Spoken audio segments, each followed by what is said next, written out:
super excited to talk about some decent football players. Some fat boys. We're talking fat boys today. We are talking thick boys. He's another one of those really one-dimensional players that isn't going to do anything other than stop the run. Like, you definitely would not want him out there in an obvious passing scenario because he's just going to be useless. If you're getting this dude in the second round, like, holy hell, what a find.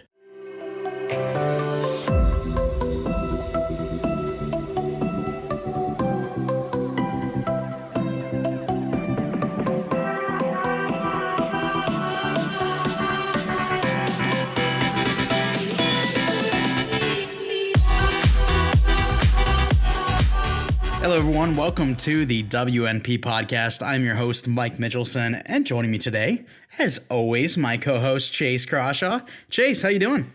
I'm doing swell. Thank you for asking. Just super excited to talk about some decent football players. Some fat boys. We're talking fat boys today. We are talking thick boys. with the Qs, thick with the Qs. Oh yeah, we love our big boys in the trenches. I, myself, am a resident big boy, so I can talk about them like that. Alec, welcome to the show. Coming on for like the fourth or fifth straight episode. How's it feel? Feels pretty good, you know? Nice to be back again. Good. I'm glad. So before we start here, I have to say that I'm not going to edit this, so don't mess up. All right. Who knows? I might edit, but at the same time, I kind of want to say that just to put even more pressure on you boys. Make sure you guys don't mess up, and if you do, then I can just laugh at it, and we can absolutely trash you guys on the show, so it'll be really fun. But today, we are talking about offensive linemen, interior defensive linemen, but first, we got to talk about the 17-game season. The NFL has finally made it official next year. 17 games. We're going to be talking a little bit about the pro days that we saw today. I know Chase and I watched some. Alec, I don't know if you got a sneak peek, but it won't be too much talk about that. That is going to transition into the trades that happened on Friday between the 49ers, the Dolphins, and the Eagles. So a lot of good stuff coming, but first we'll talk about the 17-game season. It is official. Graham, not a big fan. However, he's not on the show to say why he hates it, so let's talk about why we love it so much. Alec, we'll start with you. You a fan of the 17-game season, or you not a fan? I definitely am a fan. You know, more football, gotta love it. And I remember Graham saying in our Twitter group chat that he likes it, likes teams being able to be, 8-8, like being at 500. I personally don't like that. I either want a team to have a winning record or a losing record. Don't like the whole 500 thing, so I'm all for it. Yeah, I agree. And I think there is still a case where they won't have a losing record or winning record if there's a tie. But nonetheless, it'll be fun. Ties aren't very frequent unless you're a Bengals fan, and we had one last year. But Chase, let's talk about your opinion on the 17-game season. Are you excited to watch the Lions lose an extra game? Oh, yeah. Especially when Mike told me the extra game is going to be the Lions-Broncos. Who the hell's going to want to watch that, dude? That just sounds horrible. But, yeah, I mean, it's more football, so that's great. I get where Graham's coming from, like, with, like, even records. Like, I like having an even, like, scheduled, like, amount of games, because it just makes more sense. I mean, every other league does that.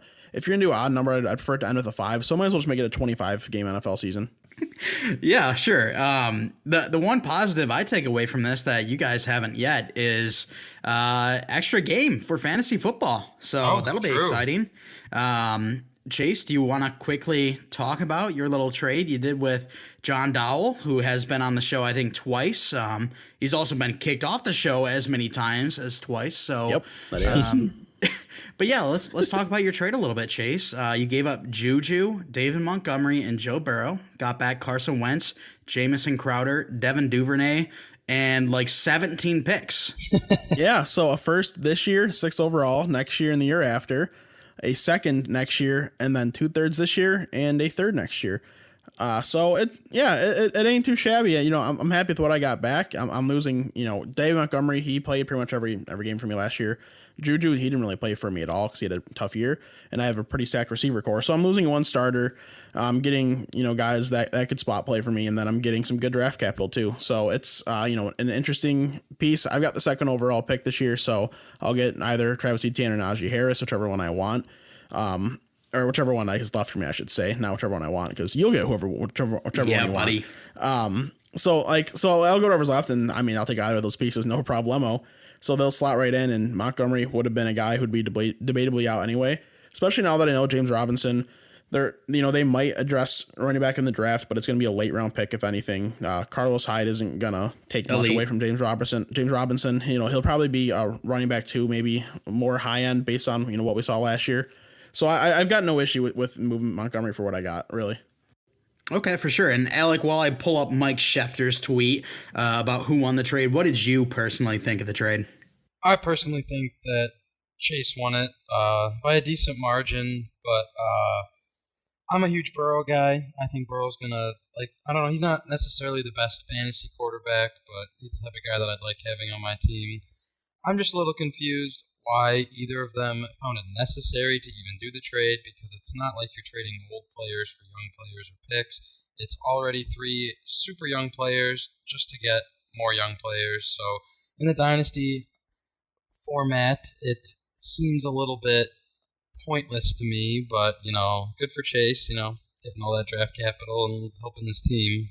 Yeah, I agree there for sure. And Mike Schefter right now, the poll is sitting at 4 votes in favor of Chase's side, 3 votes in favor of John's side. Actually, a little surprised that it is that close. But, you know, some people think that Juju and David Montgomery and Joe Burrow are all going to be number 1s at their position. I personally see Juju and David Montgomery as a number 2 and Burrow as a low 1 or high 2. So we'll see how that works out. And Alec, like you were saying, you didn't really understand what was happening there. Chase is the reigning champion, and he just got rid of good players. John, he was, I don't even know if he made playoffs, and he added players. So it seems like both of their teams got more middling to me. And as a guy who is pretty confident in my own team, even though they struggled quite mightily last year, I'm pretty happy overall. I mean, I don't know if I'm to answer it or Alex to answer. But I mean, just losing one piece and then I'm getting Najee Harris or Travis Etienne in, I'm perfectly fine with doing that just to get the extra draft capital. And who knows, maybe someone sees the 106 or maybe even the 102 and they're like, you know what, I'll give you Saquon and Jonathan Taylor. This is for you, Garrett, for the 102 and 106. You know, they'd be perfectly fine with me. Does Garrett even listen to the show? I know no. Chris will pass it along. Chris will pass it. Yeah. Thanks, Chris. Appreciate it, bud. Yeah, Chris, you better. But yeah, it's a good little time with our dynasty leagues, and I'm happy to see trades continuing to happen. And I can't wait for the draft because I'm ready to add a good running back in Johnny's league, and then in my league, I'm ready to add a lot of really good pieces. As I think I have 5 picks in the draft, so gonna be super exciting. But guys, we'll move on from that. We'll talk really quickly about the pro days. Mac Jones, he decided to throw again at a second Alabama Pro Day. This one wasn't as good as his first day, and it was followed with Bill Belichick and Kyle Shanahan not really looking the most excited. And if you know anything about rumors around the draft right now, San Francisco and the New England Patriots, they're the front runners when you hear Mac Jones. So seeing those 2 coaches there and not look very excited, maybe Mac Jones' stock is going to slip a little bit. Yeah, I don't know on this one. I really don't think there's any chance 49ers go Mac Jones at the number 3 pick. They would not have traded up for him, to get that spot. They would have traded up with a team like the Panthers, for example, if they were thinking they're getting Mac Jones.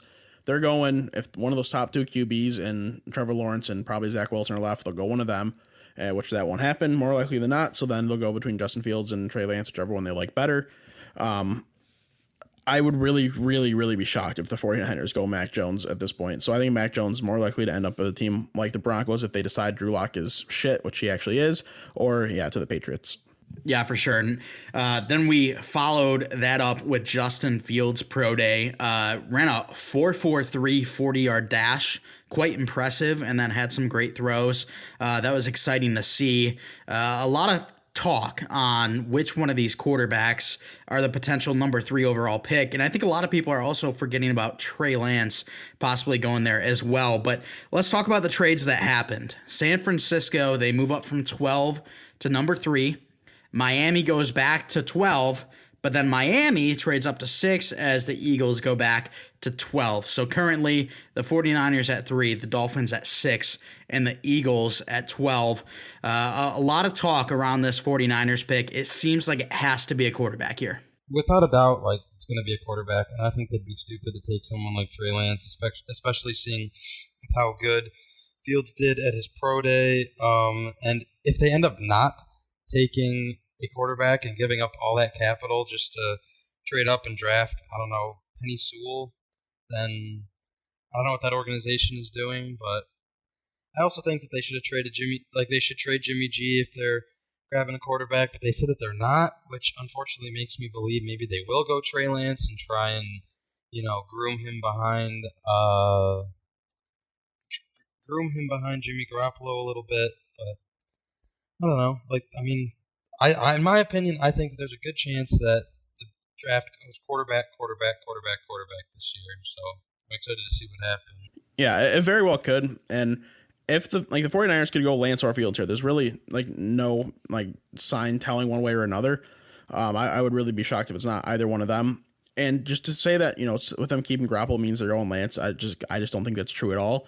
Because I think Justin Fields is much better served sitting for a year, maybe half a season, whatever the hell you want to do. But day one, he's just not. I just don't think he's ready to start, because there's still a couple issues he has, with decision making, processing, and he holds on to his first read a little too long. He still reads the field well, better than some quarterbacks, but he can hold on to his first read a little too long. So just teaching those little kinks out of his game without having to throw him into the action and handle that kind of pressure, that's going to be much better off for him. So going to the 49ers would be a great situation. You're going to a good team. Jimmy Garoppolo can kind of lead the way, kind of manage until Justin Fields is ready to take over that spot. If he takes over this season, great. If he takes over next season, so be it.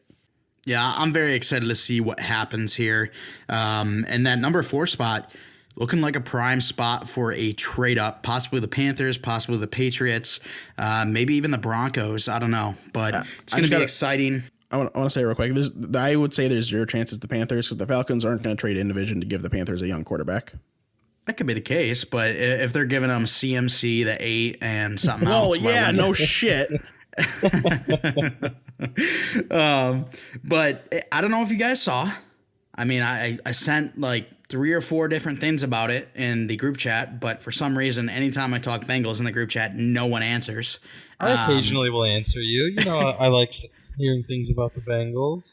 But apparently, Joe Burrow is petitioning to get Jamar Chase on the Bengals, and that's why the Eagles moved back. The Eagles were pretty sure that Jamar Chase, their guy, would not be available at number 6, so they decided to move back and get some more picks in the future. If that's the case, what are your guys' thoughts on that? Interesting. I don't want them to draft Jamar Chase. I think obviously Joe Burrow's lobbying for it because they played together and obviously they had a great connection at LSU. I really think that their biggest team need is offensive line. They didn't really address it in free agency, and they still have T. Higgins, who's a super young receiver, who's good. Tyler Boyd, who in my opinion is the best slot receiver in the NFL.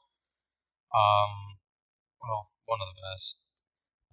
But I just think if you draft another offensive weapon, it'd be kind of counterproductive at this point because you have the weapons, but how's Joe Burrow going to be throwing the ball to him when they have the worst offensive line in the NFL? Chill. So they if they're gonna go an offensive weapon like that, just take Kyle Pitts, take the tight end, fill that tight end position, because Drew Sample's not the dude. He's just flat out not. And I get Joe Burrow. You want your guy, and for your franchise quarterback, you want to make them happy. And I get that, but if the Bengals management was smart, if they knew what they were doing, they'd sit down with them and say, "Look, Joe, we know you want Jamar here. We know you guys had a great repertoire, but it's just not the right move. We can get you a guy like Kyle Pitts. He can go out there and create plays, or we can get you this extra protection early on." And if they don't want to do either of those and they think that they can, be better off with something else, then just trade down or something. Trade down, get different value, try to get a middle pick. Then you can still get a good offensive lineman. You get an extra pick somewhere in there too. That'd be perfectly fine if they really don't want to go with like Penei Sewell or Kyle Pitts. Yeah, that's super smart. Sit your quarterback down, your franchise quarterback. Say, hey, your idea is absolutely just terrible. It is a stupid idea. Yeah, that's exactly what I said. That is not the way you win. We need to get another guy in a different position because you don't know how to win. We do.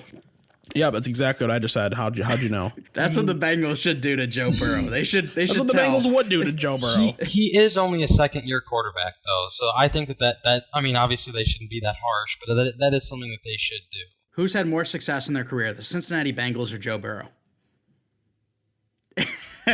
Yeah, I mean, which is crazy to think about, but look, I right now want Penei Sewell, and the only reason it changed from Kyle Pitts, which was who I was petitioning for last episode, was because the Bengals draft board came out, or at least the suspected draft board came out, and Kyle Pitts is sitting at number 5. He's behind Jalen Waddle and Rashawn Slater. So when I see that, I kind of, lost hope, and I'm like, all right, it's either Sewell or Jamar Chase. I'd rather Sewell right now. But if we go Jamar Chase, I'm not mad. I mean, we're talking about offensive linemen today. There's a lot of really good offensive linemen, and a couple of them are bound to slip into the second round. So I'm excited to see what happens. But like I said, we're covering offensive linemen today. We're also covering interior defensive linemen. I think that, this is where it's tough for me. I want to finish offense and go offensive line because, it would just wrap up the offense in a good little package before we start moving on to defense. But at the same time, the offensive line class is so much more exciting than the interior defensive line class. So I kind of want to get the boring out of the way first. I agree. Yeah. I'm fine with that. All right, let's hop into interior defensive line then. For this one, only 5 interior defensive linemen. We're going to be talking about edge rushers in next episode as well as linebackers. So interior defensive line, these are your big boys that are in the trenches on the defensive side. We'll go through the list really quickly. I'll do mine first, just so you guys, I'm sure you're going to have one or two of the same guys, and maybe you don't know how to pronounce their names. I've got pretty good pronunciations down on these guys. I've watched some interviews with them of them saying their own names. So here we go. First up on my list, I've got Levi Onwuzurike. Then we've got Christian Barmore out of Alabama. Onwuzurike was out of Washington. Davion Nixon out of Iowa. Milton Williams out of Louisiana Tech. And then Tommy Togiai out of Ohio State. Interesting. Yeah, Chase, hop into your list. This is going to be very different for all of us, isn't it? So number 1, I got Christian Barmore out of Bama. Number 2, I got Jay Tufili out of USC. Number 3, I got Levi Onwuzurike out of Washington. Number 4, I got Marvin Wilson out of Florida. And number 5, I got Davion Nixon out of Iowa. All right. Number 1, I've got Christian Barmore. Number 2, I'm going to absolutely butcher this name, and I did not hear him on any of your lists, but it's Osa. This is gonna be bad. Osa Adigizua. Yeah, UCLA. I'm gonna be honest. I thought about putting him 5, but I had no hope of pronouncing it, so I just didn't. I mean, that's fair. I have Alan McNeil. I don't have written down where he's from. I kind of don't remember off the top of my head now. I'll get you real quick because I have him on my honorable mention too. But Friday, NC State. Yeah, that's what I thought. NC State. Okay, yeah. And then I have Levi. You guys said it. I don't feel like Onwuzurike. Yeah, I don't feel like it's necessary for me to say it again. And then 5, Tyler Shelvin out of LSU. LSU. Yeah. I had that written down. So I just scrolled down. All right. Well, I didn't think that we were going to be so far apart in our rankings. I guess the first guy we'll talk about, we all have him in our top two. You guys both have him as number one. I've got him as number two. That's Alabama's Christian Barmore. Let's talk about him. Chase, I'll start with you. Why do you like him? Why is he your number one? And I guess before you go, I will say this interior defensive line class is nothing special. Like, there's guys with starting talent, starting potential, but there's no elite linemen in this draft class. But go ahead, Chase. Christian Barmore. So I'd agree on that sentiment real quick. My five guys and even my honorable mention, I would say can all be NFL starters. I can't imagine these guys being like, perennial all pros or Pro Bowl type guys. But regardless, so my list, I kind of told Mike this before. It's kind of shooting more upside than anything. So these guys, like, I still think, some of them, they have day one, like, starting potential to, like, help out, but a lot of this is what they can become just because, like, the top talent is kind of weak. So starting with Christian Barmore, he's not got a lot of reps at Bama. He's been kind of a secondary guy. This was, really his first year where he really got some decent playing time. You see a lot of natural ability. You see a lot of athleticism. He does things in a really raw way. He powers through in, like, not this, like, traditional technical kind of way, but, just, like that raw ability, as I just kind of mentioned. He's not a finesse guy. He's bigger. He's got not a big bag of rushing, like, moves, but he's going to continue to work on that.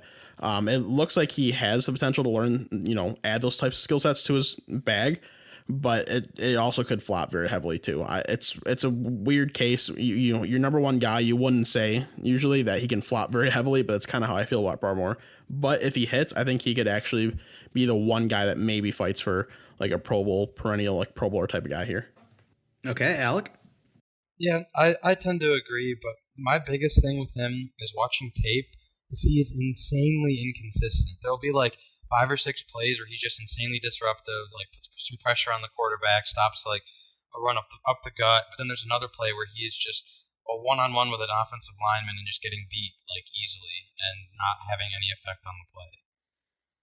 But when he does have that effect and is playing well, I do see, like, he could be that Pro Bowler, like you're saying. He does have that upside, but it's just a consistency issue for me. Like, I don't understand it. Sometimes he looks like he could be, like, a top 10 draft pick. Other times I don't even think he should be in the first round. Like, it's really hit or miss. Yeah, I agree. And it kind of shows the weakness of this position in the draft class when Alec has him at number one and he's talking about how inconsistency is killing this guy for him. And that's usually not the case for a number one player in their position. But like I said, interior defensive line, not a strong suit of this draft class. However, Christian Barmore, my number two, he's got the size strength combo. He's got high upside. I think probably the highest upside, maybe in competition with Milton Williams. But he tends to get out leveraged at times. There's times where I see the offensive lineman be able to get under him and push him up and push him back. And that's not what you want to see out of a guy. But he is a good run stopper. He's raw right now. There's a lot of talent there. It's just raw. If he goes to the right system, I think he can be good. Like Chase said, I really feel he's a boomer bust type of player.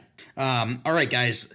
Levi Onwuzurike, I know he's on both of your guys' list. He's my number one. Chase, did you have him 2 or 3? I had him 3. And then Alec, 4?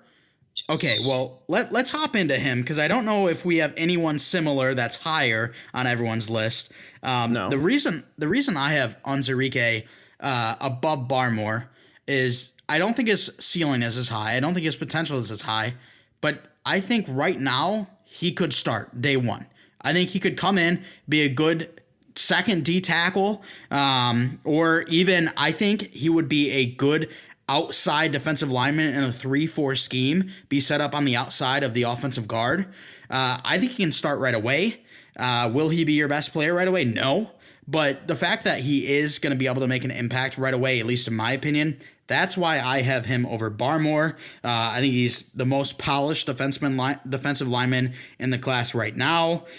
He's a little undersized, but he's quick. He's got good hands. And even though he is undersized, he looks big against the run. He's able to get across the field and get the guys, stuff them while they're trying to go up the field. Yeah, like as you said there, against the run, that's where he kind of like flashes right now.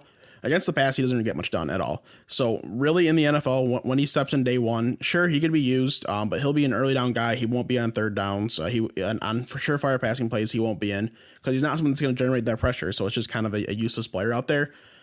He's got that quickness and athleticism to read the run game well, but he just doesn't have the right moves to try to get around and get to the quarterback. So I don't know if he can ever like reach, that level. I didn't really ever see any signs that he could maybe do that. But I think he could be like a nice early down guy for you. I do kind of disagree with the pass rushing thing. Now, while I was watching a certain film, I do say he does not have any pass rush moves at all.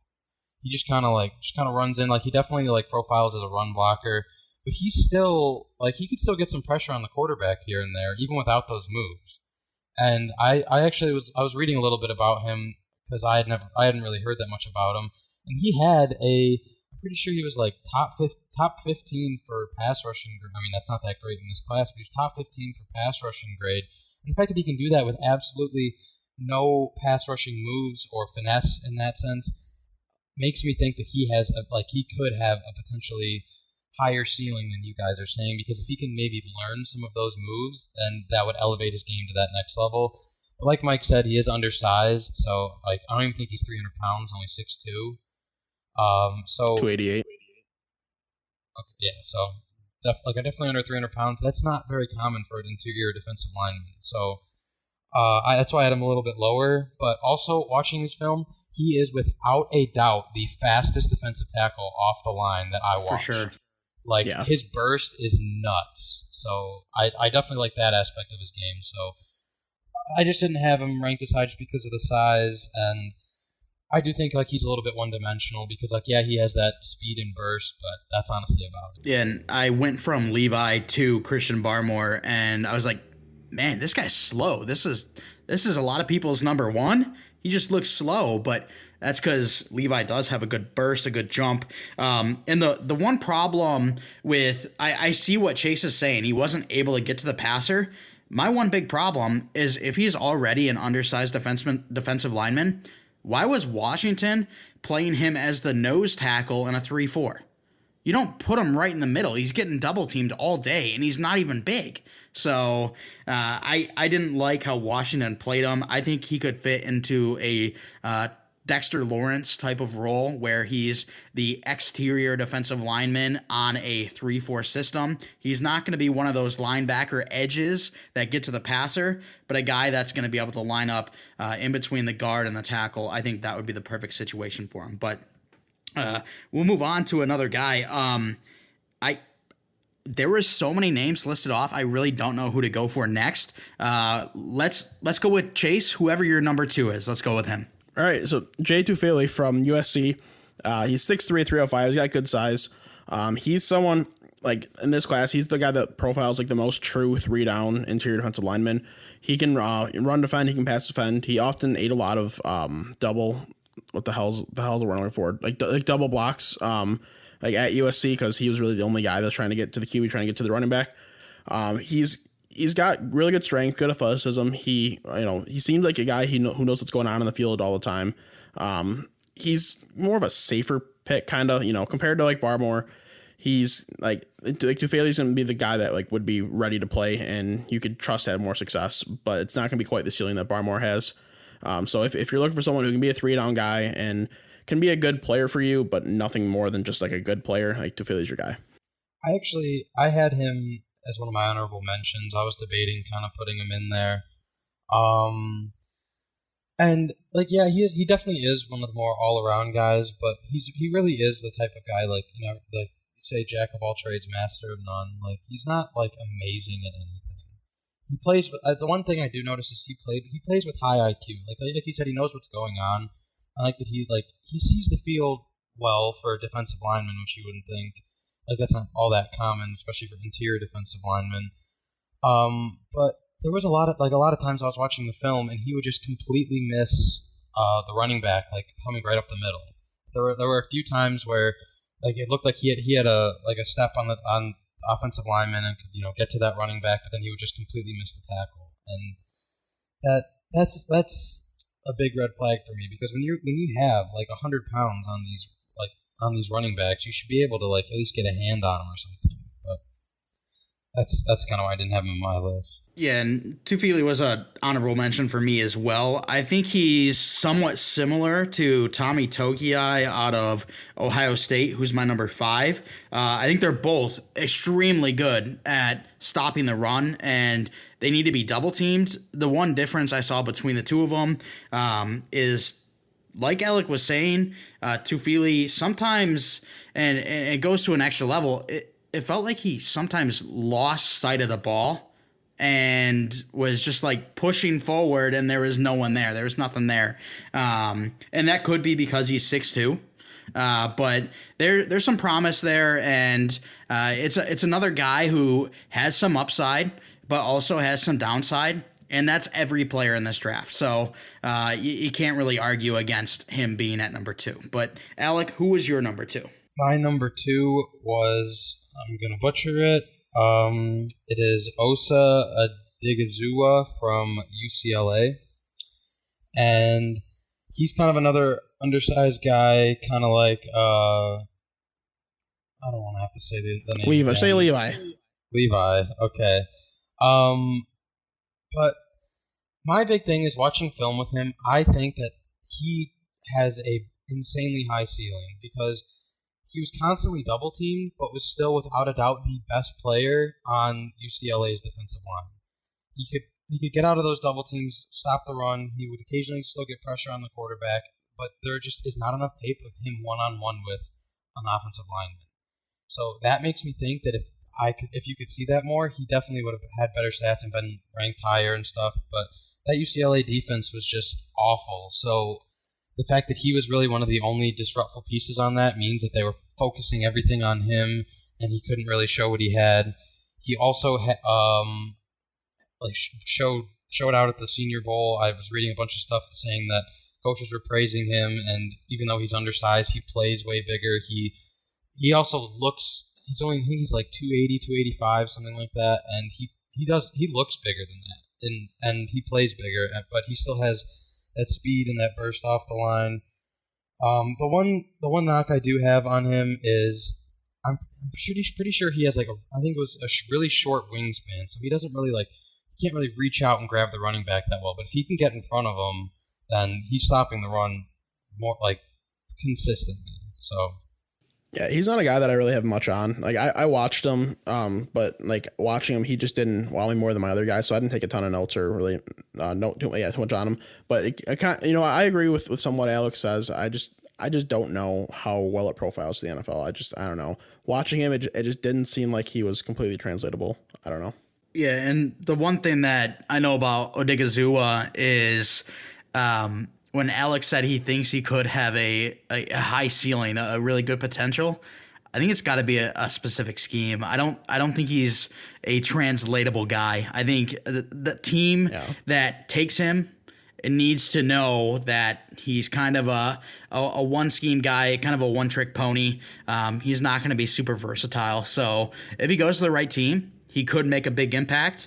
However, if he doesn't, who knows what happens with him? He could be an everyday starter, could be a guy who sees the field, often, but not as a starter. You never really know. But let's move on to number 3s. Chase, you had your number 3 as being Levi. Alec, we'll move on to your number 3 first. My number 3 was Allen McNeil. And in my opinion, he could be the best run defending interior defensive line. And I say that because watching his tape, he's always, whenever they're running up the middle, he is always at the ball. He's not always getting the tackle, but he's always disrupting. He's always causing that, maybe the running back to have to try and hit another hole, step out, and he is kind of an inconsistent tackler, but he is always at least disrupting the run. And I love that. He pretty much strictly profiles as a run defender. I did not see him get pressure on the quarterback pretty much at all. So he really lacks the speed and finesse that you would want in a guy who could maybe get some pressure on the passer. But when it comes to disrupting the run, I think he could be up there with Barrymore or any of these other guys. But like he's another one of those really one-dimensional players that isn't going to do anything other than stop the run. Like you definitely would not want him out there in an obvious passing scenario because he's just going to be useless. But like I said, when it comes to blocking the run, I'd absolutely love him. I think he could fit in pretty much any scheme when it comes to just being that strict run defender. But again, I'm repeating myself, but just one-dimensional. Yeah, and he's an honorable mention for me as well, but an honorable mention for me. So I'm kind of in the same boat here as Alec. One-dimensional guy. I don't know how high that one-dimension ceiling even is either. I think he could be a good guy. I don't know about great, and then you're not going to use him in the pass game at all. It's pointless. Yeah. I think he could be a solid nose tackle, kind of like a Danny Shelton, because this is probably the biggest. That's that same. Yeah. This is probably the biggest defensive lineman we've talked about so far, and he's only 6'2", 315 or something like that, 6'3", something like that. Yeah, I think he's like 6'3". Yeah. So that being the biggest guy isn't really saying too much, but yeah, a good run stopper, like a 3-4 nose tackle type, could be pretty good. But my number 3, Davion Nixon. This is a guy that I'm starting to see get a little bit more hype out of Iowa. I'm happy to see it. He was in Daniel Jeremiah's top 50 prospects a couple weeks ago. He released a new one where he just dropped out. But it's a guy that in a bad class, he kind of shined out for me. I liked his jump. I thought he had pretty fast hands. I thought he was very athletic with his size being 6'3", 305. And I also felt like there was some scheme versatility. So having all that, it makes me have him at number 3. Yeah, he's at my number 5. He's someone that I think he could have tremendous upside. So as I mentioned before in this list, it's an upside list, but I still want to, factor in that playability right now on the floor kind of thing. And I think if Davion Nixon goes to the NFL and doesn't refine his game, he's going to fall hard. He's made improvements over his 2 seasons as starter for Iowa, and it's pretty clear he gets to the quarterback pretty well in the pass game. It's nice to see from an interior D lineman. So he's started looking better and better each game too. But you can just still see that it's not all there. Once you get to the NFL, he's not going to have the same success that he was having his last year at Iowa. He's going to really have to develop. He's going to have to strengthen up a little bit more too. You just hope he finishes developing his toolbox, his skill set, his pass moves, his rushing moves, and maybe he can become that number 1, number 2 interior defensive lineman for you. But there's a good chance that he could be a guy who's out of the league in 2-3 years. I think he's another one of those guys where you need he needs to play in a 4-3. He's not the type of player that you can have in a 3-4, and he can't play nose tackle. So I had him as an honorable mention, but I agree. He looks raw. Sometimes he looks like he's trying to do a little too much. Also, he's, in my opinion, he's inconsistent with his getting off the line. Sometimes he has that great speed, gets up and off really quick. Other times he's a little bit slow, and the offensive lineman can kind of get a step on him. But in all fairness, he is playing in the Big Ten, who they obviously have some of the best offensive linemen in college football.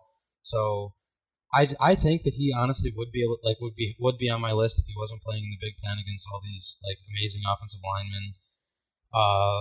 But like I said, he's just, I don't know, he just still looks very raw to me, and like Chase said, he needs to definitely refine his skills to be able to make an impact in the Yeah, absolutely, and that's going to be a word that comes with a lot of these guys. A really tough class, a lot of them very raw, hoping that a couple of these guys can find some real nice success.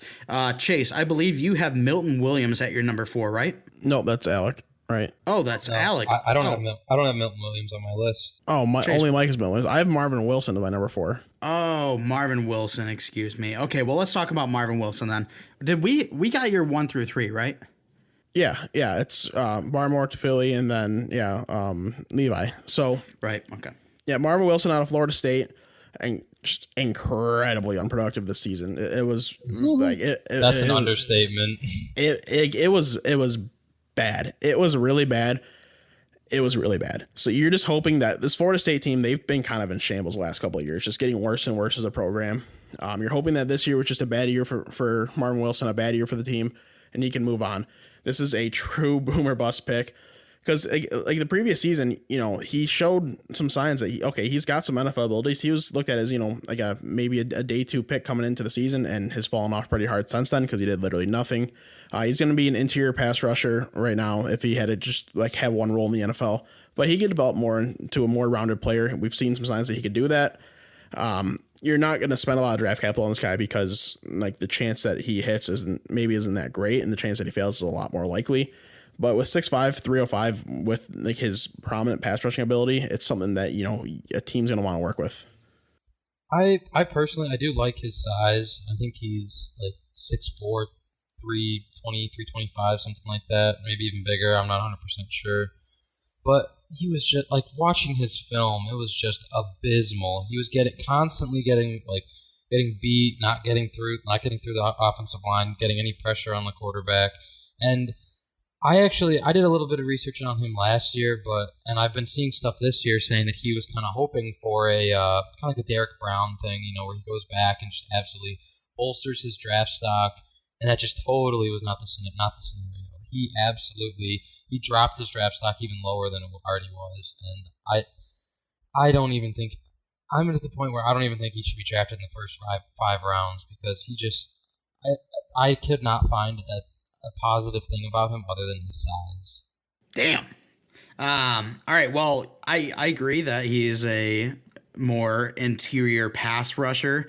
The one thing that I saw out of him is he's got a bigger upper body and his lower body looks a little slim. And he tends to get pushed upright by the offensive lineman and gets completely taken out of the rush game. And for a guy that is his size, not being able to produce in the run stop, something that I don't really love. And so that's why he was not on my list. Alec, let's move on to your... Wait, you got your 1 through 4 down, right? Yes, because I had Levi as my... Well, then we're moving to my number 4, and this is Milton Williams out of Louisiana Tech. Louisiana Tech, excuse me. This is strictly upside. Did you guys see his pro day? Yes. Yeah. 39-inch vert, a 4.62 40, a 6.87 3-cone, 34 reps on the bench. This guy's pro day numbers, based on his athletic abilities, is only rivaled by that of Aaron Donald. Now, nowhere close is this guy to Aaron Donald. He is undersized. He does have tremendous athleticism, but he is extremely raw. I think if you can find a team that can work with him, then maybe you can produce something really nice out of this guy. Chase talked about how his list is a lot of potential. Surprised he didn't have Milton Williams on it because of just the athletic freak that he is. Yeah, I'm going to be honest. I did not watch that much of him. I saw his pro day and was like, oh, I should probably watch him over him. I really just kind of didn't. Maybe I can go back in and find something different. That athletic ability is obviously something that you covet. But like when watching him, I don't know. I feel like maybe, I don't know where, but maybe you could use him somewhere else on the field. I just don't know what you would do because it's a little awkward trying to use him somewhere else. But if you could use him somewhere else, I feel like he might be a little more effective. Tight end, baby. 6'4", 278 at tight end. That'd be awesome. If he has decent hands, hell, why not? Watching him play, I watched some film on him, and the reason why I didn't put him on my list is I think he profiles more as a defensive end. Like, honestly. He has insane speed, great get off, like you said, that strength. Like, he's only 280 at 6'4", but he looks like a monster. So I think he definitely profiles as more of a defensive end, and if he could maybe make that transition going into the NFL, I think he could be effective. Definitely more than as an interior defensive lineman with that size. The one like kind of knock I have on him is he did. I think he said 34. I think it was 34 reps, something like that. Obviously he's strong in that aspect, but he doesn't necessarily play strong. He looks more like I said, like a speed kind of guy, like a speed rusher. You don't want a speed rusher coming up like a speed rusher in the middle of your defensive line. You want those on the edges. Mm-hmm. So when it comes to strength, that's what I want in the middle of my defensive line, and that's the big reason why I didn't have him on my list. But like I said, maybe he can transition to being a defensive end, and I think that he should, and that would definitely be the best step for his career.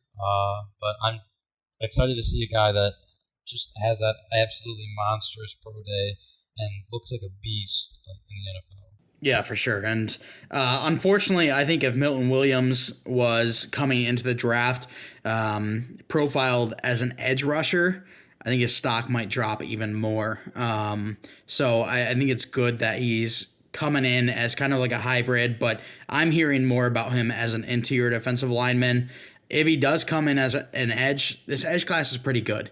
So I feel like that would drop his stock more, and that'd be unfortunate. But once he gets drafted, if he wants to make that transition then, good for him. I'm excited to see what he can do at the next level if one of these teams can put together his athleticism and really make him a good talent. But Alec, your number 5 guy, your last guy. Let's talk about him.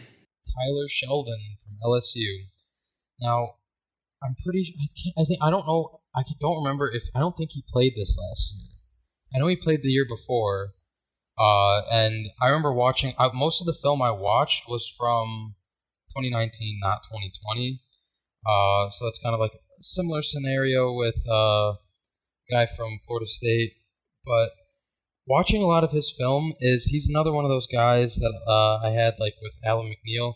He is just an absolute monster with defending the run.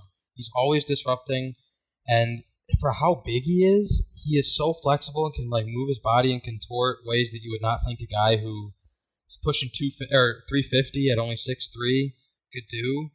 But I mean, I feel like this is like the third guy in a row that I have that I'm saying he's very one-dimensional. He can only defend the run, not a pass rusher, does not have the speed or pass rushing moves to pretty much get any pressure on the quarterback. He would strictly be a run defender, kind of.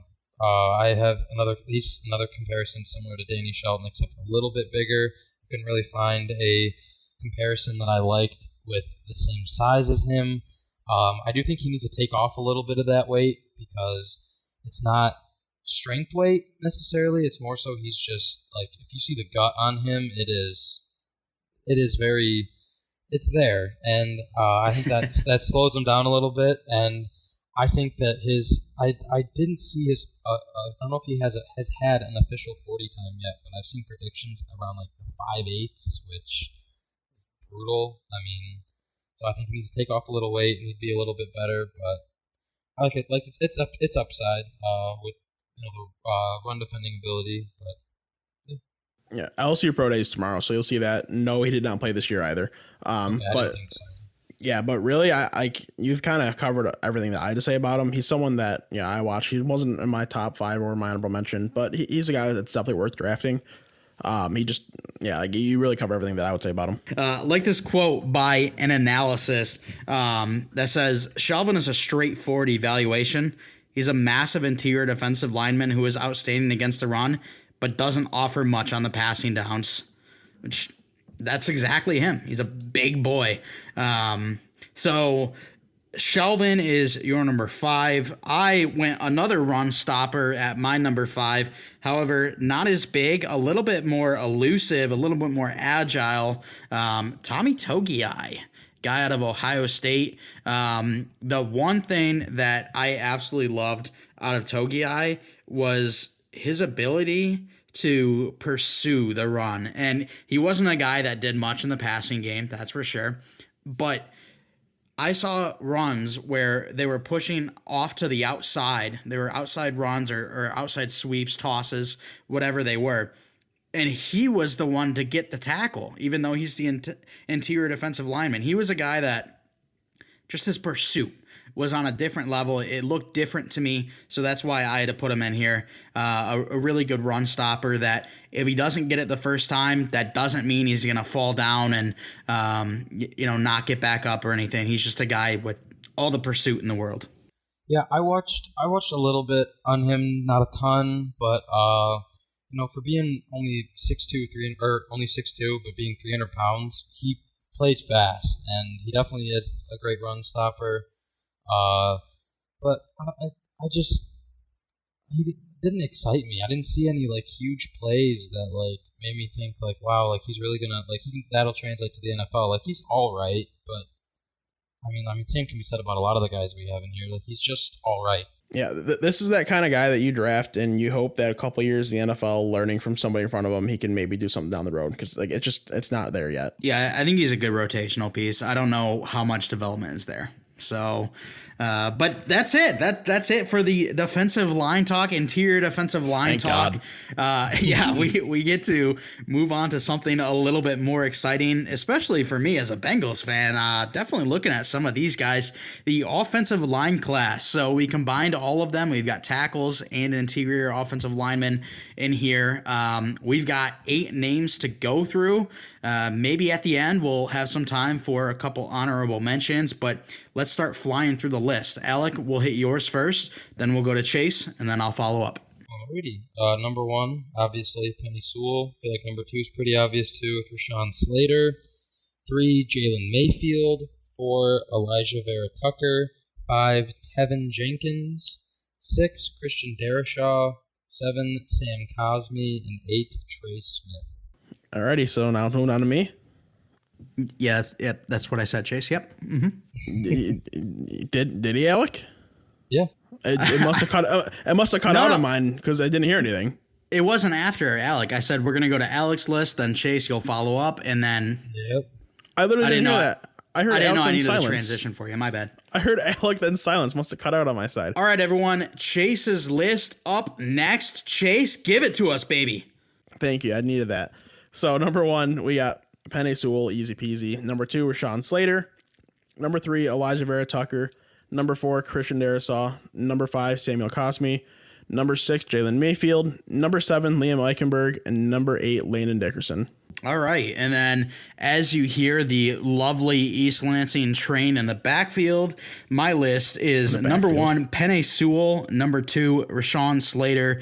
Number 3, Elijah Vera Tucker. Number 4, Christian Darrisaw. Number 5, Tevin Jenkins. Number 6, Jalen Mayfield. Number 7, Liam Eichenberg. And number 8, Landon Dickerson. No Samuel Cosmi on my end, but we'll start with the pride and joy of the offensive line community, Penei Sewell. He didn't play this past year, but a young kid who has been one of the best offensive linemen in the whole NCAA since he joined as a freshman. This guy is spectacular. I mean, obviously, you watch any kind of tape from him, it just speaks for itself. I think he's definitely one of the best offensive line prospects since Quentin Nelson.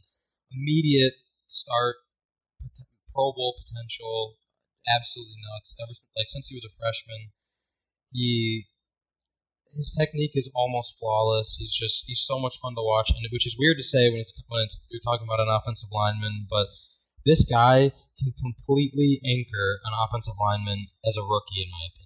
I can't wait to see him in the NFL. Yeah, and here's my thing on Penei Sewell. Like there's been some, like I've seen some people try to put him below Rashawn Slater, which is just poppycock if you ask me.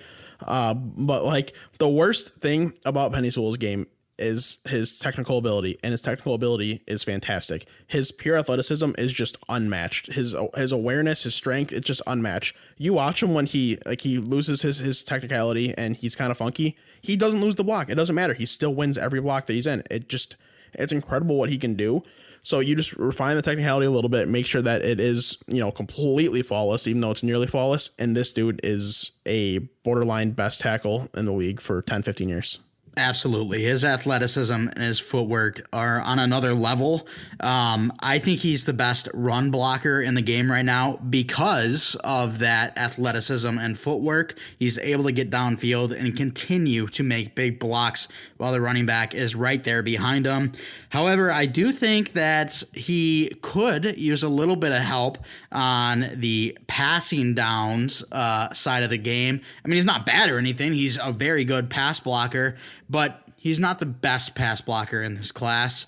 But overall, a great player and one of the most NFL ready players to start right away. However, I think, and this is just my opinion, I think the most ready player out of this draft class to start on an offensive line is the next guy, Rashawn Slater. I would disagree. I think Rashawn Slater is very ready to go too. I think him and Penei Sewell are very neck and neck, but I think my number 3 is actually probably my most ready.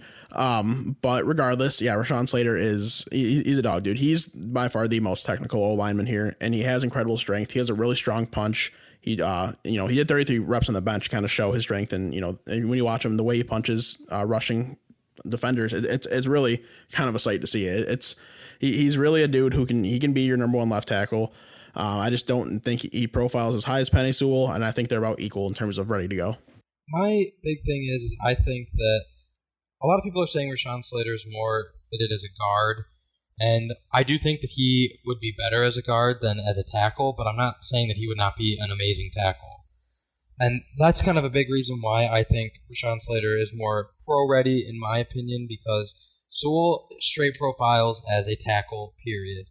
But Rashawn Slater can play both of those. Like, he can play tackle or guard. He does, like, people are knocking him, saying he profiles more as a guard because he's a little bit undersized compared to Sewell, but he completely makes up for it with his technique, his footwork, and his just raw athleticism. So, another one of those guys who are just completely anchor an offensive line. Yeah, I love Rashawn Slater, and I think that he's a little bit better of a pass protector than Penei Sewell right now.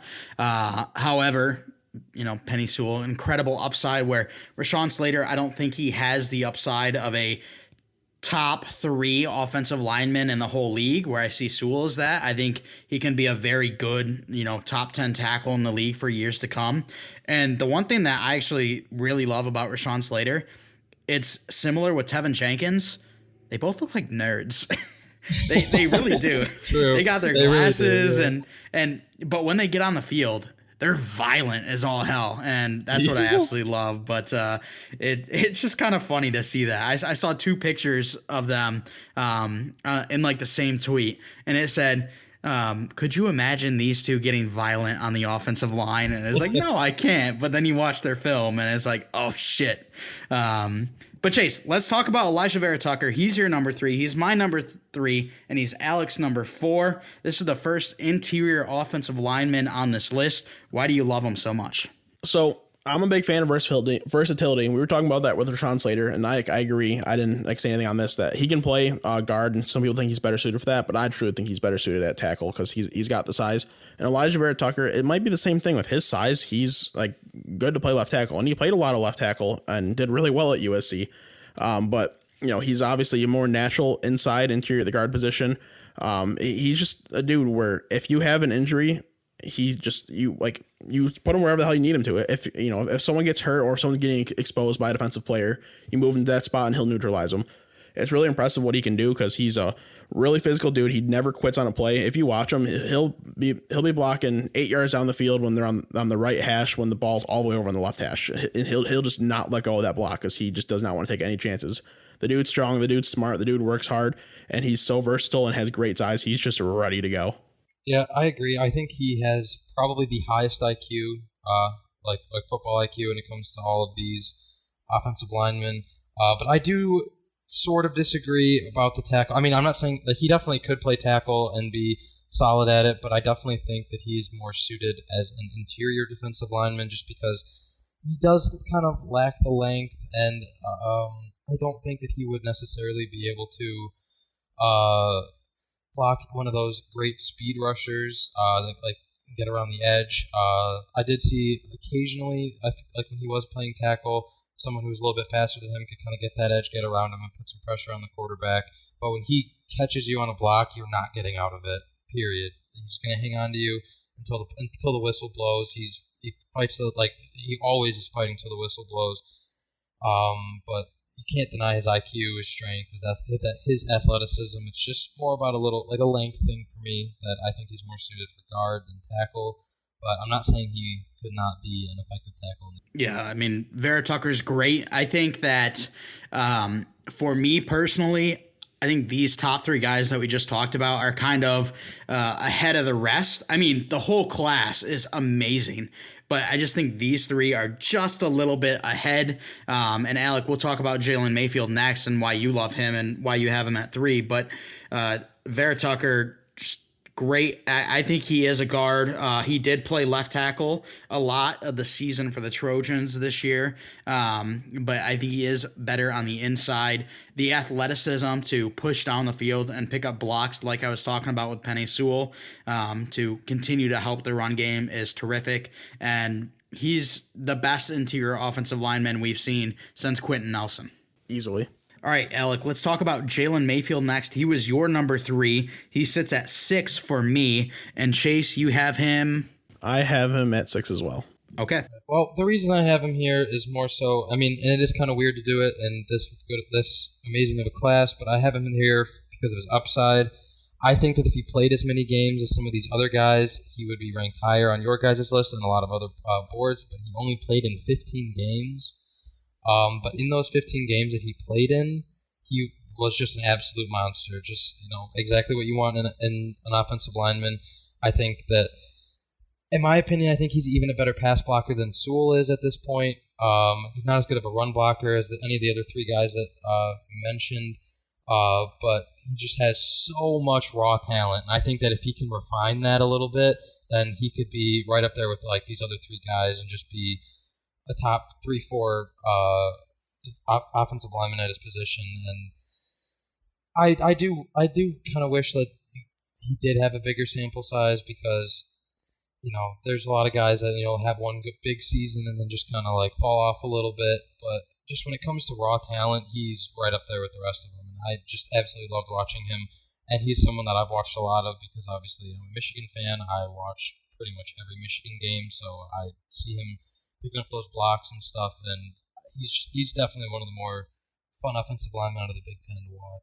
Oh, dude, I agree with you 100% here. Like, I haven't noted he was pretty much Michigan's like lone bright spot this season. To, like, watch it. It's you don't watch football to watch offensive linemen, but sometimes they just catch your eye because they're doing work, and I mean that's what Jalen Mayfield did.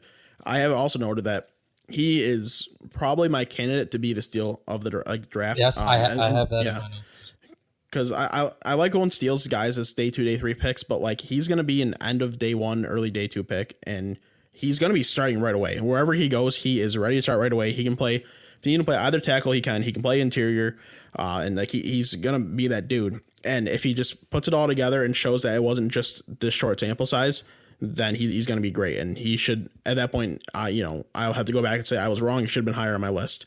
But as of right now, just because it's only a limited sample size, like the physicality is there, the athleticism, the raw tools are there, but it was a weaker team. And Michigan, you want to see what he can do in the NFL, and I think he can have that great success, but it's still kind of a wait and see thing. Yeah, and the one thing that I really love about Mayfield is even though he's got this limited sample size that we keep mentioning, he's a guy that's very versatile on the offensive line. I feel like he's more of a right tackle. However, if a team needs a left tackle, he could learn that position very well and do really well in the NFL. And even if he, for some reason, struggles at the next level at the tackle position, I think he can be a really good guard too. So this is a guy that has a lot of upside. There is some question marks because of that sample size, and there's just players that I liked a little bit better, and that's why I had them over Mayfield. And like I said when we started this class is so damn good. Like, you're probably, 10, 12 deep, and you're going, yeah, I could see I could see your number 12 being your number 6, because there's just so many good players in this draft. So let's move on to Chase. I believe you have, who do you have at number 4? Christian Darrisaw? Yes, sir. Okay, that's perfect because I've got Christian Darrisaw at number 4 as well. Let's talk about Christian Darrisaw. Chase, I'll let you take it away. Christian Darrisaw out of Tech, Virginia Tech, that would be, a great, tremendous size at 6'5", 322. He's someone who's very, like good center balance, strong on his feet. He's pretty technical, kind of underwhelming though, when in terms of like the way he blocks. He doesn't necessarily punch like you'd like for someone this size and this strength to do. but he definitely has the ability to learn it. And the fact that he doesn't, kind of punch like he wanted to, and he still wins pretty much every block he's up against, that bodes very well for what could become. Once he just figures it out and learns, a couple more tools, he'll just be a surefire, tremendous offensive lineman. I think he might be a little better at the right tackle position. You could play him left tackle, no problem. Kind of, same boat as Jalen Mayfield there, where it just might be a little easier on the right tackle, not having to worry about the number one pass rusher on the team. I agree with what you're saying.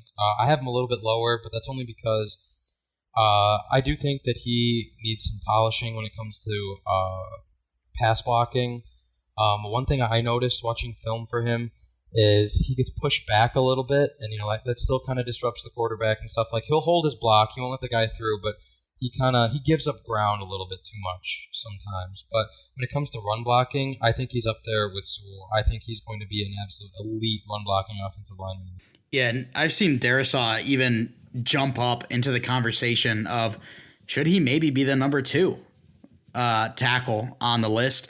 I don't think so, but I think he's awesome. And the one thing that I love about Darisaw is the growth that we've seen from him, the growth in his technical abilities. He started as a true freshman, and he hasn't looked back since. He's continued to get better, and he's peaked at the right time coming into the NFL draft. I think the growth that he has shown can continue on in the NFL, and I think he can be a very good tackle that can anchor an offensive line for any team in the NFL.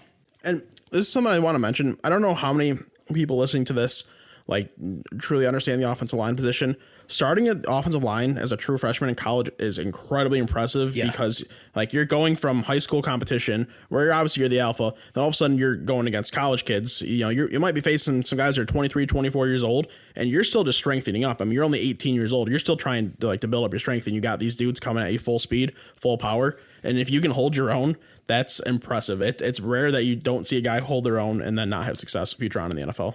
Absolutely. Let's talk about Cosmi first, and then we can move into Jenkins. Sounds good. So Samuel Cosmi, he is, at least from what I've seen, the most athletic offensive lineman in this draft class. The dude is awesome. 6'7", 309. He ran a 4.84, did 36 reps on the bench. He caught a touchdown this last season, last season. He was used as a couple tight end packages because he's got that athleticism. He's got the size where you can use him in a tight end package if you really need to, but obviously he's a true offensive lineman. He shows that he has the strength, obviously, on that bench that I mentioned, but I would really like him to engage a little more in game, become a more physical blocker. I think he can do it. He just doesn't always do it. He'll just kind of hold the block instead. If you become more physical, kind of boss people around, make it a little more intimidating to rush against him, I think it just bodes even better for him in the future. Whatever team takes him, you can use him at either tackle. You'll be happy with what you get, and then you can use him in special packages too. Yeah, I agree. My first note literally is watching him play, he literally looks just like a monstrous tight end playing offensive line. Like, it's weird. He's muscular. He looks a little bit slimmer than some of these other guys, but I mean that's kind of going to happen when you're 6'7". The one thing that I do think he needs to improve on is he maybe just get a little bit stronger. He has that raw athleticism, but some of the stronger pass rushers in the league, I feel like he could easily block a lot of the speed rushers. But when it comes to the stronger guys, I feel like he may struggle here and there. But I do think that he could, that's something that he could fix. Maybe just putting on a little bit more weight, not like a ton, or maybe just more strength. But he's just an athletic freak. Yeah, I agree. And I think that a lot of these guys can put on more strength, and I'm sure that their NFL teams will help them with that. Samuel Cosmi, a great player, and I think he's number 10 on my list. One of the honorable mentions. He's a guy with incredible upside. The one reason that he fell just a little bit on the outside, and this isn't something that's going to destroy his stock or anything. He's still going to be a great guy, and I think going to be a starter for years and years to come. I saw a couple times when the defensive end got their hands up in the upper chest of Cosmi, it seemed like he kind of bent backwards more. It seemed like he didn't really have his stance perfect. So I think if he can put on a little bit more weight, get a little stronger, and then be able to sit down in his blocks a little bit more, he could be a great offensive tackle. And you guys talked about how he's 6'7", putting more size, that's going to be like a Mekhi Becton type situation. Who doesn't love that? Oh, yeah. Ed Becton was awesome this year, too. Exactly. All right, well, let's talk about Tevin Jenkins next. Alec, he's your number 5. He's also my number 5. One of the guys I talked about when mentioning Rashawn Slater being a little nerdy, Tevin Jenkins looks pretty similar. He's got the glasses, but he sure is violent. He, without a doubt, is. I think when you look at his size and his build, he is the absolute perfect tackle on paper. But I mean, I would have him probably as my number 3, even maybe number 2 above Slater, if he didn't have he had a back injury or something like that, and that's a big thing when it comes to offensive linemen. Like, you're taking a lot of beatings, you're playing a lot of snaps, and that's a big injury concern for me. And it's not necessarily one of those reoccurring injuries like a knee, maybe, but it's just, I mean, when it comes to injuries, I'm more cautious than most, as you guys know, with the whole trading Todd Gurley situation in fantasy, and I'm the same way when I'm profiling NFL players. So yeah, that one thing makes me a little bit nervous, but when it comes to his technique and his playing ability, I think he's right up there with those top 3 guys that you were talking about, and I'd have him higher on my list if it wasn't for that. But dude's a monster. I think if as long as he stays healthy, he could be one of those top 5 to 8 offensive linemen in the league at his position. Right, and before Chase goes here real quick, as he has him as an honorable mention, I kind of want to talk about why I love him at number 5. I talked about how he's aggressive and he's got the fire. I mean, there's plays where you see him he's pass blocking or run blocking, and he gets under a guy's chest pads, and he literally drives them out of bounds, out of the play. Like, there's just the passion and energy and fire and aggressiveness that I see out of this guy. I feel like it'd be hard for him not to work out because it seems like he wants it, and he's got the aggressiveness, and who doesn't love the glasses as well? Yeah, so this is nothing about me not liking Tevin Jenkins. This is just me liking the guys above him a little more and wanting to get some of like my interior linemen on this list too. But like Jenkins is awesome. He's that extremely physical dude. As you mentioned, he's fun to watch because he can bully people. The only thing, maybe he'd be a little higher on my list if I could guarantee that he could have that same success doing it at the NFL level. He might not have as much success. He should still be like a very good like offensive tackle, but he may not be able to just completely bully people the way he does in college. It's probably the only reason I have him. Like, he's at number 9 officially on my list, so an honorable mention. But he's definitely in the running for a first round pick. I would be perfectly great with any team taking him in the first round. Right. All right. So Chase, your 1 through 6 are done, correct? Yep. Alec, your 1 through 7 aside from 6 is done, right? No, 6 is there, so I have okay. one other than 8. Oh, okay, perfect. And then my 1 through 6 is done as well. Chase, who did you have at 7 and 8? Liam Eichenberg and Landon Dickerson. And then Alec, who did you have at 8? Trey Smith.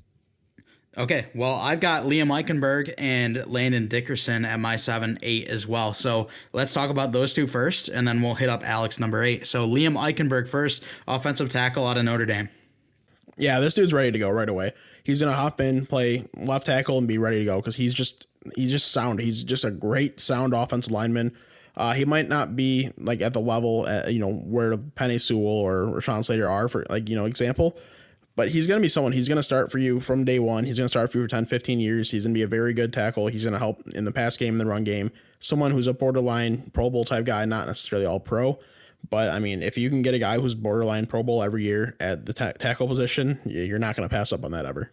Yeah, absolutely. He's, like Chase said, ready to go. The reason he's a little bit lower and the reason he's suspected to fall into the second round is he's a little bit older, 23 years old, doesn't really seem to have the ceiling that the other guys have.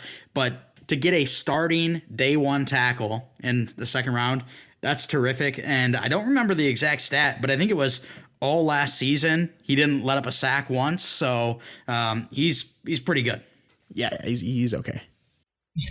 Yeah, the reason I don't have him on my list is, like Mike said, it's kind of the age thing, and also he doesn't have the ceiling that a lot of these other guys have. Like, I'm not denying he is great. He will start day one. He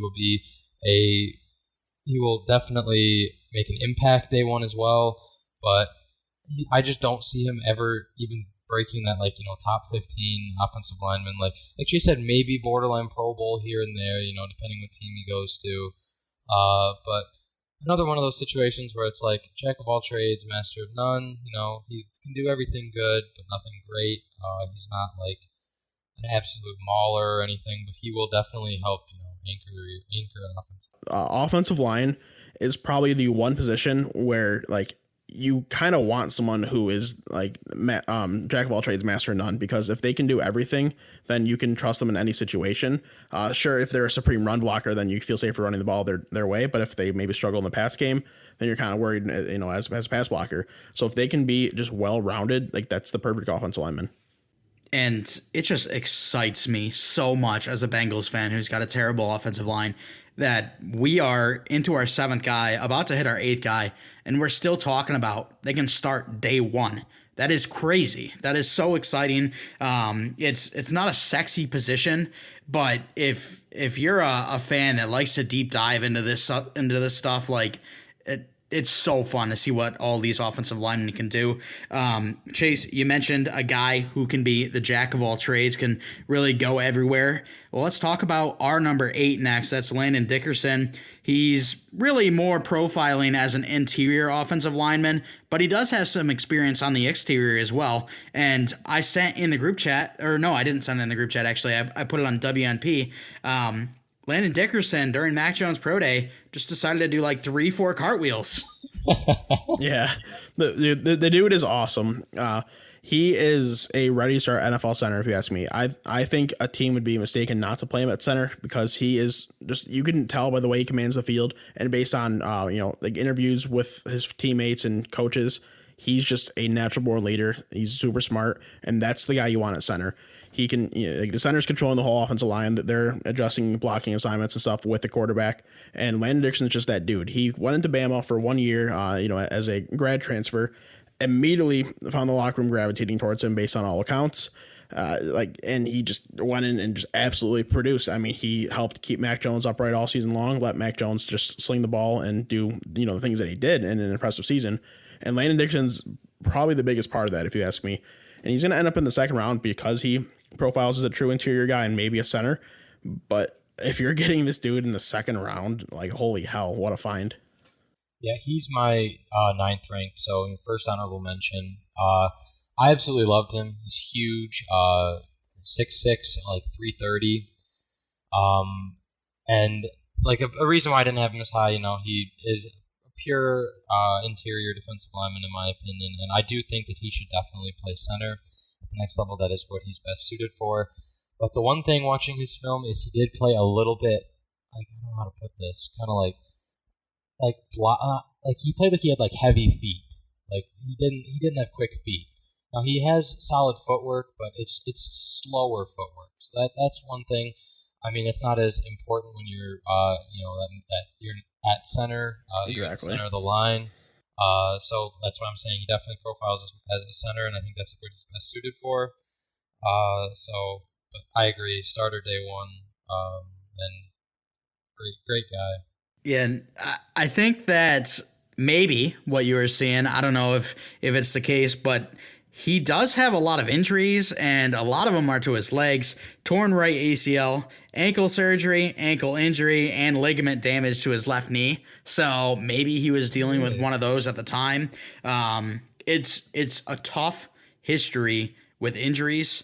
However, the upside that this guy has, the ability to start right away, and the person that he is in the locker room, he has to be a top 2 round pick because he's phenomenal. As long as he can stay healthy, I think he's going to be a top 5, top 8 center in the league for years to come. And I just rewatched the post of him doing cartwheels behind Mac Jones at the Pro Day.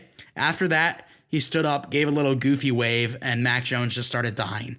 That just shows the camaraderie that these two have, shows the camaraderie that Landon Dickerson is able to bring to the locker room, and it's just so awesome to see. So if you can get past the injuries, then he's a guy to go. And before you move on, I do what I want to say, just speaking about this guy's like leadership and stuff in the locker room.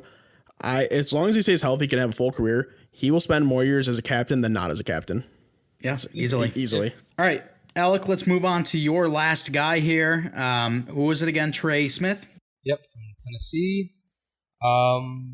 He is an interior defensive lineman, play guard, and that's kind of why I have him a little bit lower. But he's a beast. He's one of those kind of guys where he's going to hold the block until the whistle blows. He has quickness for being kind of a little bit bigger, super explosive. But one thing that I loved watching is he's patient. He's not gonna especially when it comes to pass blocking, he's gonna take those first few steps back and he's gonna wait for the person to come to him, and he's like a brick wall when they get there. He stops them dead in his tracks. The one kind of knock I have on him a little bit is when he did go against speed rushers, he's a little bit slow when it comes to lateral quickness, going left and right. So he could definitely improve on that. And he I don't know how to put, I'm trying to think of how I want to word it. He bends a little bit too much. He crouches a little much, and he doesn't have a great center of gravity sometimes, so he can get knocked back. But I just love his patience, his size, and he's I think he's going to be I think he's going to be a day one starter and going to be great in the NFL. That Benz thing, you're kind of saying he's like a reaching kind of blocker is what you're saying. Yes, yeah. That's what I'm okay. I want to make sure there. Yeah, and I would agree with that too. The footwork is underwhelming, and footwork is really important for an offensive lineman. If you're going to play center, you can get away with underwhelming footwork. If you're going to play guard, it doesn't matter as much as tackle, but it still matters. So the footwork is just a bit of an issue. He's not in my top 10. I don't know where he is. I have a top 15, but I have my top 10 all written down, so I don't know where he is in that. I'm pretty sure he's in there. I'd be shocked if he's not. But he could still be a legit dude who starts for you. Probably not a day one guy for me, but down the road, yeah. Yeah, I like Trey Smith. He's been a good player for Tennessee for a while. I mean, Tennessee probably had the best interior offensive lineman with him and the kid that's from Georgia. I can't remember his name right now. Oh my gosh, it's killing me. Whatever. He ditched Georgia, so it's his fault. Cade Mays, something. But anyways, Trey Smith is the better of the two, and excited to see what he can do. But guys, we are running on an hour 23. I did not think that. I think we were only 40 minutes in when we finished the defensive line, so we took quite a bit of time to talk about offensive linemen here. Really quickly. Okay. I know you want to, Chase. Really quickly, just say your two honorable mentions. Just you don't even need to say anything about them if you don't want to. You can just say their names. So if I'm first, obviously my first honorable mention was Tevin Jenkins, mentioned that. And then number 2, Jackson Carman out of Clemson. He's going to be, he might push into end of day 2, but he probably will end up in day 3. And he is going to be an awesome value in day 3. That's all I got to say. Alec? Mine are Landon Dickerson, who we already talked about, and Carmen from Clemson as well. So. All right, and then mine, Quinn Miners out of Wisconsin Whitewater. He's getting a lot more love, so make sure you go take a peek at him because he's awesome. And then Trey Lance's offensive tackle out of North Dakota State, Dylan Radunes. Radunes. What a dog. So it's Radunes, right? Yeah. I think so. I don't like having him there. He did not go against good competition, just like Trey Lance. Trash. Those are the honorable mentions. That's it for the offensive line rankings. We hope you enjoyed the show. Next week, edge defenders and linebackers. It's going to be great. Thanks so much for stopping by and listening to this episode. If you're on YouTube, if you could please give us a like, give us a comment, and hit the subscribe button. Also, make sure to ring that bell. It'll let you know when our new episodes are coming out. If you're listening on a podcast platform, if you could give us a 5-star rating and hit us with a follow, we would really appreciate that. If you want to stay up to date with what we do, and if you want to see some of the tweets that I talked about in this episode, make sure to go over to @WNP Sports Pod on Twitter. Follow us there. You can stay up to date with us. Also, we have a Facebook and an Instagram. If you want to follow us there, those links will be in the description as well. Thanks so much for coming out. We really appreciate it. And as always, we're not professionals.